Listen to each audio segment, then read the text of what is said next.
In the heart of a scorching desert, 45 kilometers east of Cairo, something colossal rises among dunes and solitude. A sea of concrete, glass, and steel springs up where before there was only sand and silence. This is the birth of the new administrative capital, a project that, at first glance, seems to have come straight out of a futuristic film. But behind the gleaming skyscrapers and meticulously planned avenues, a disturbing question arises. Why build a luxurious and monumental city in a country where millions live in extreme poverty? The new capital aims to be much more than a city. It was announced as the definitive answer to the problems that haunt the country's historic capital: overcrowding, urban chaos, suffocating pollution, and a collapsed public system. The promise is grandiose: to house between 6 and 12 million people, to redefine the population's lifestyle, and to symbolize the turn towards the future. But those who visit the site today find a contradictory landscape. Alongside impressive buildings, such as Africa's largest mosque and the continent's tallest skyscraper, there are vast empty spaces, unfinished projects, and a disconcerting silence. What should be a vibrant hub of innovation and urban life is, for now, a frozen outline in the middle of the desert. Since construction began in 2016, the project has become a source of division. While the government presents it as a strategic and visionary solution, critics accuse it of a brutal disconnect with the country's reality. After all, while millions struggle for food, health, and basic housing, billions are being invested in dancing fountains, luxurious opera houses, and 16-lane avenues. And there is something even more disturbing: the decision to move the entire seat of government to this new city. This includes the parliament, the ministries, and the presidential palace. A transfer that is not only physical, but symbolic. The administrative elite distances itself even further from the people. Far from the chaotic streets, far from popular pressure, far from Tahrir Square, the former heart of revolutions and protests. The irony is painful. A city born from the promise of decentralization can end up centralizing power even more. A city sold as democratic and inclusive can turn into a closed stronghold for the few. While official marketing extols technology, sustainability, and progress, the question persists like an echo in the desert. For whom, in fact, is this city being built? This is not just a mega-urban project. It is a symbol, a monument to power, ambition, and the growing distance between rulers and ruled. Watching the NAC grow under the merciless sun, it is impossible not to feel that something much bigger is being designed, something that goes beyond the construction and reaches the very heart of a nation. The future, according to the official discourse, has a specific address: the new administrative capital. Framed by slogans of progress and development, it is presented as the jewel of the Egypt Vision 2030 plan, a national strategy that promises to modernize the country, reform the economy, and transform the lives of millions. The project has a face and a name: President Abdel Fattah el-Sisi. Since 2016, he has been carrying out the project as a flagship project for his government, promising not just a new city, but a new era. The NAC, as it is called, is the largest urban project underway on the African continent. The scale is hard to imagine. More than 700 square kilometers are planned, with areas designated for housing, business, education, culture, leisure, health, and government. The city will be home to grandiose icons: the largest mosque in Africa, with a capacity for 107,000 worshippers; an international standard Olympic stadium, the tallest tower on the African continent, at over 385 meters high, and a new headquarters for the parliament, ministries, the presidential palace, and all the structures of state power. The justification is clear. Cairo, with its more than 23 million inhabitants, is on the brink of collapse. It faces chronic housing problems, outdated infrastructure, suffocating traffic, unbearable pollution, and overburdened public services. According to the government, transferring part of the population and public administration to a new city would be the only way to alleviate this pressure and give Cairo a breath of fresh air that it has not had for decades. In addition, the new capital promises to attract foreign investment, generate jobs, and boost sectors such as construction, technology, and tourism. An industrial park is being developed to attract large companies. Universities, hospitals, and shopping malls are in the plans. The city was designed to be smart, sustainable, and efficient, with solar energy, electric transport, and digital resource management. But the ambition of the project raises doubts. Many wonder whether the promise of inclusion and quality of life will actually be fulfilled. Real estate prices, already high, exclude a large part of the population. Public spaces, although present on paper, are still scarce in practice. And the feeling that everything is being built for a specific elite is hard to ignore. More than that, critics point out that the city could end up deepening social inequalities instead of reducing them. Instead of integrating the marginalized population, the NAC could become an isolated bubble, a refuge for the richest, surrounded by invisible walls that keep the rest of the country at bay. Even so, the government insists this is the city of tomorrow, a symbol of national rebirth, a project that will put the country on the map of modern and developed nations. The promise is tempting. But is it real? Or are we facing yet another golden dream built on the ruins of hope? This is not the first time that an attempt has been made to build a utopia in the middle of the desert. Before the new administrative capital, other cities were born with similar speeches, promises of modernization, decentralization, and a new beginning. But history shows that many of these promises ended in silence, abandonment, and failure. In the 1970s, under the government of Anwar Sadat, the idea of building Sadat City emerged. Located between Cairo and Alexandria, the city would be a new capital, modern and organized, far from the urban chaos and structural problems of the old capital. But the project never took off. Decades later, the city still exists, but far from the glory that was promised to it. Sparsely populated, with limited infrastructure, and without the political or economic relevance that was imagined, it has become a bitter reminder of unfulfilled promises. Another example is Sheikh Zayed City, a planned city near Cairo, built in the 1990s with the aim of offering affordable housing and quality of life. But in practice, it has become a luxury enclave, inaccessible to the majority of the population. Gated communities, deserted streets, and a lack of basic services marked its development. The city attracted only a wealthy segment of society, creating a space that was more exclusionary than inclusive. These previous experiences cast a shadow over the new project.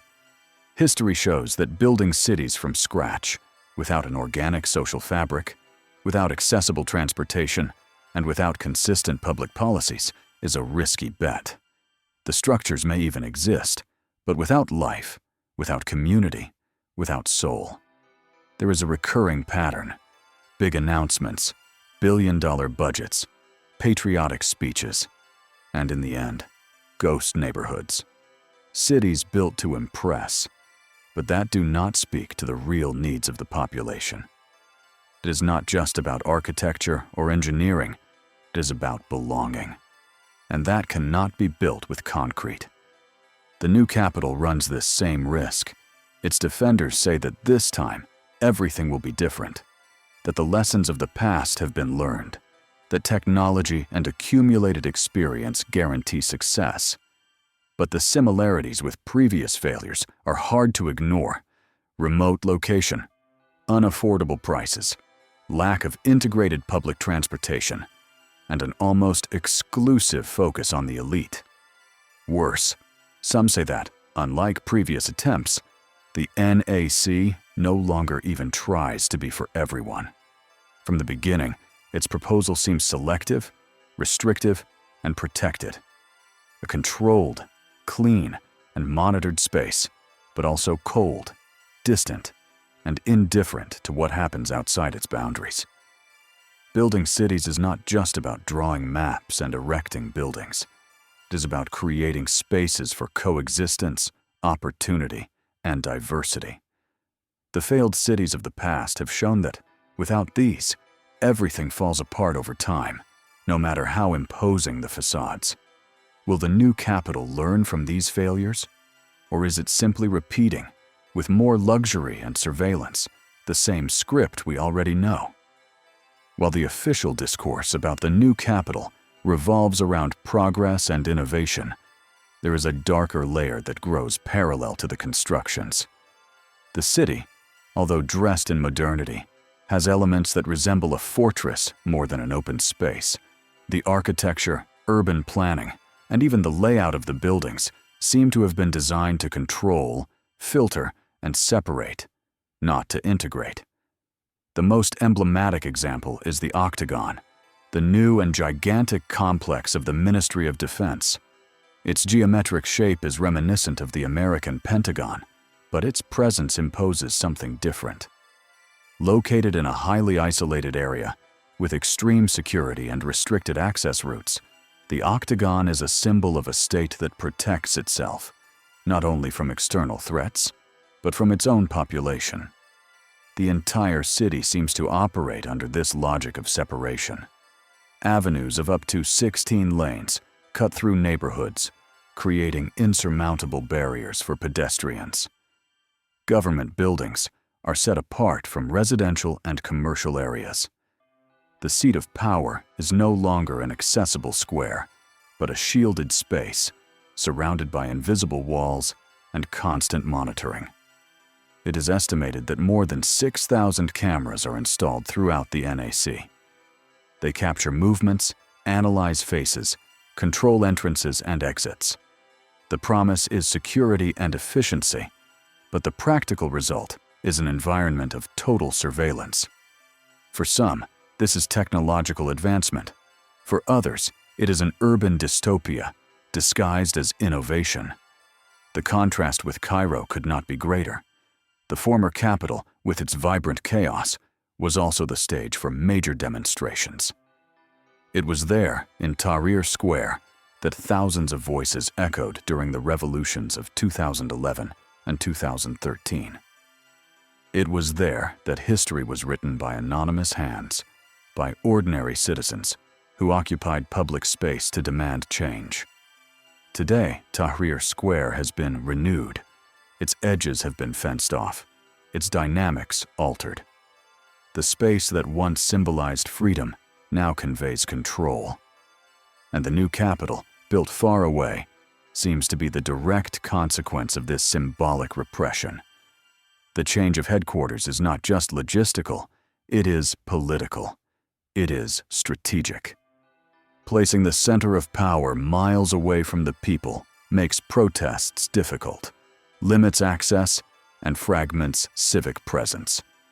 Governing from afar means governing without interference, and perhaps that is the true objective.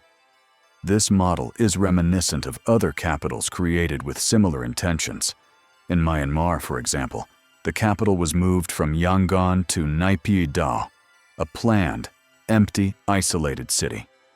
There, as here, the argument was efficiency, but the result was alienation. Capitals that do not engage with society create a chasm between government and people. The new capital may look beautiful on postcards, but in practice, it is too quiet, too orderly, too controlled. And when a city is built with such care to avoid the unexpected, the spontaneous, and the popular, what, in fact, is it trying to avoid? When observing the grandeur of the new administrative capital, it is easy to get lost in the imposing structures. But behind the mirrored glass and the golden domes, there is a silent system that moves each concrete block. Financing. And this is where the narrative of the dream begins to unravel. Officially, the city is financed by an entity called the Administrative Capital for Urban Development, a partnership between the Ministry of Housing and the Armed Forces. What does this mean in practice? That 51% of the city's property belongs to the military and the other 49% to the civilian government. The direct consequence of this structure is that much of the control, decision-making, and profits are concentrated in the hands of the army. Transparency is almost non-existent. The military budget is confidential, contracts are signed, and the sale of real estate, both residential and corporate, goes through the hands of those in uniform. The state builds, supervises, sells, and profits from the project itself. An unprecedented concentration of power, disguised as urban development. This model raises disturbing questions. How can we ensure that public interests are being respected? Who oversees the use of resources? And most importantly, who is actually benefiting? Currently, around 5,000 families live in the new capital. This is a small number, considering the scale of the project. The government's goal is to double this population by the end of 2025, but the question that remains is, who will be able to move there? The cost of a standard apartment is around $50,000. This is in a country where the GDP per capita does not exceed $3,000 per year. In other words, the vast majority of the population is automatically excluded. The city that promised to relieve Cairo and welcome millions in practice serves only a minority. A section of the elite made up of businessmen, high-ranking civil servants, and military personnel. The first phase of the project, around 168 square kilometers, has already been completed. The second phase is scheduled for 2027. Among the projects underway are a giant park called Green River, an opera house, museums, industrial zones, and commercial areas. The government claims that 70% of the industrial spaces have already been sold. But little is said about public schools, accessible hospitals, or affordable housing. The impression is that the city is not being built to solve a collective problem, but to serve specific interests. It is not born from social listening, but from a vertical decision. And so, although it is grand on the outside, it runs the risk of being empty on the inside. The new capital can, yes, become a technological hub, a symbol of modernization, and a source of national pride. But it can also turn into yet another beautiful but uninhabited luxury ghost town, very expensive, but lifeless. A monument to the isolation of power. The final question remains, is this city a step towards the future, or just a way to shield the present? When people look at the new capital, what do they see? A promise, or a reminder that some dreams are not meant for everyone? If this story made you think, reflect, or feel something different, leave your like now. It really helps to bring this content to more people. Share in the comments. Do you believe this city represents hope or exclusion?